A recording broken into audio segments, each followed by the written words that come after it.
Oh, good evening. Welcome to another Whisky-ing. I'm Richard, and yet another bottle here for you of good, cheap, delicious Canadian whiskey tonight, or this morning, or wherever you watch us.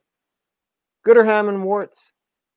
So, deal is you got some corn, you got some rye, you got some barley, you got some wheat, you got a little bit of everything.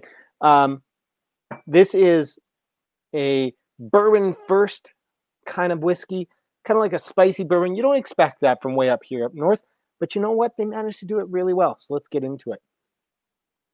On the nose, a little bit of grass, a little bit of charcoal, definitely that charred barrel sort of flavor. Some vanilla, some caramel, good stuff. Oh, sweet. And you're gonna about to find out that it is actually quite a sweet whiskey. But I'm a sugar fiend, so that's all right. Tasting it.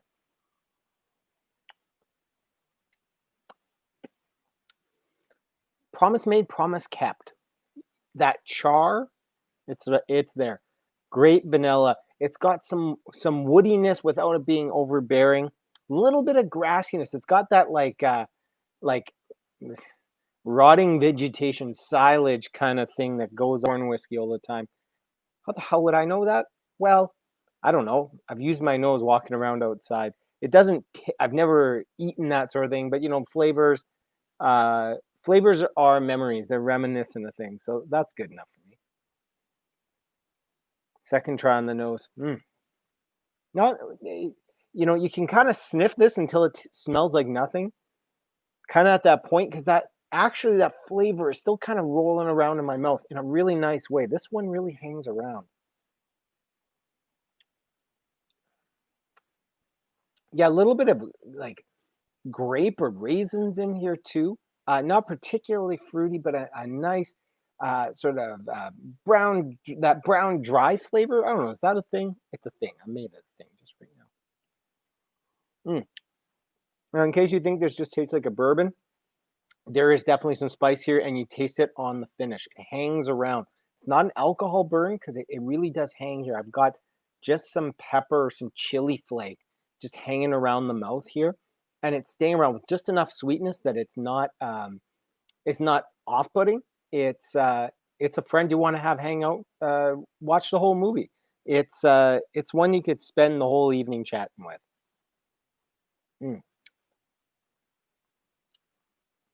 Yeah, final thoughts. Amazing value, Gooderham and Worts again. I'm not paid by these guys. Maybe one day those people start sending me more free whiskey, but for now, I just fully endorse this because it's got like all the four grains add enough layers of interest. Because bourbon's great. I'm not uh, a big bourbon fan. I'm not against it. I'm not for it. I'm kind of a fair weather friend of bourbon, but I love rye. I love that spiciness, and this brings enough of that to the table that just keeps it interesting to me. And up here in Alberta, I think we're paying about 40, $50 for this bottle. Crazy deal. Go pick one up. You're doing yourself a favor. Gooderham and Worts, outstanding whiskey. Yet another one of these affordable Canadian whiskeys that just needs to be known out there in the world way more. Go pick yourself up a bottle. Have Canadian whiskeys that just needs to be known out there in the world way more. Go pick yourself up a bottle. Have a good one.